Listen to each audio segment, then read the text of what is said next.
আসসালামু আলাইকুম। আমি ডক্টর নবী হুসাইফিন আলসাদ, ইন্টার্ন চিকিৎসক, আইসিইউ শয্যা বিশিষ্ট জেনারেল হাসপাতাল, পাবনা। আজকে 1 মিনিট স্বাস্থ্যের এই ছোট্ট বুলেটিনে আপনাদেরকে স্বাগতম।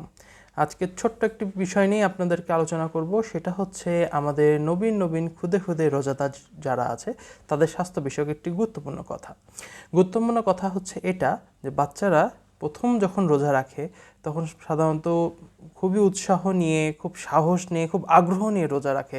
সারাদিন কষ্ট করে না খেয়ে থাকে, আবার প্রাইভেটে যায় বা পড়াশোনা থাকে, নানা রকম অ্যাক্টিভিটিসে তারা লিপ্ত থাকে। এই করতে করতে সারাদিন শেষে তাদের এনার্জি একদম ডাউন হয়ে যায়, পেটে অতিরিক্ত খিদা লাগে, তাদের গলা শুকিয়ে যায়। সব কিছু মিলিয়ে তারা ইফতারির জন্য অত্যাধিক আগ্রহে থাকে এবং প্রথম ইফতার, প্রথম রোজা, এটার উৎসাহ, আকাঙ্ক্ষা, এটার যে কৌতূহল, এটার যে আমেজ, এটা আসলে বর্ণনা করা যাবে না। তো সমস্যাটা হয় কোথায়, যে একসাথে অনেক ধরনের খাবার বাচ্চারা খেয়ে ফেলে। বাবা মার কাছেও খুবই আনন্দের বিষয় যে দেখা গেল যে বাচ্চাটা প্রথম রোজা রেখেছে, ওর জন্য নানাবিধ রান্না বান্না একসাথে করে তার জন্য আপ্যায়নের ব্যবস্থা করা, তার জন্য আয়োজন করা। কিন্তু সমস্যা হচ্ছে এত ধরনের খাবার একসাথে খাওয়ার কারণে বাচ্চাদের অনেক সময় দেখা যায় পেটে ব্যথা করে, বমি হয়, ফুড পয়জনিং পর্যন্ত হয়ে যেতে পারে।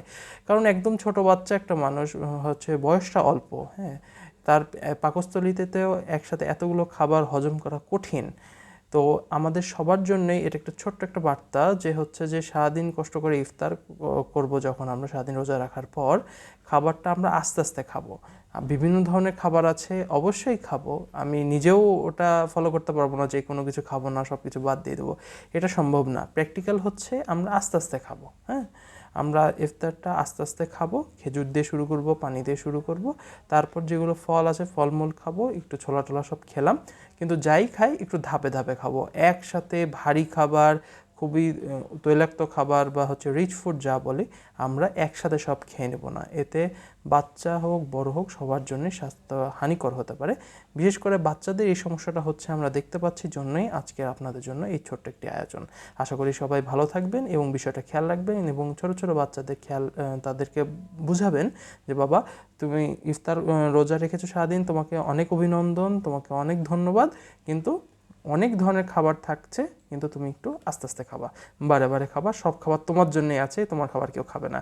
আশা করি বিষয়টা আপনি বুঝতে পেরেছেন।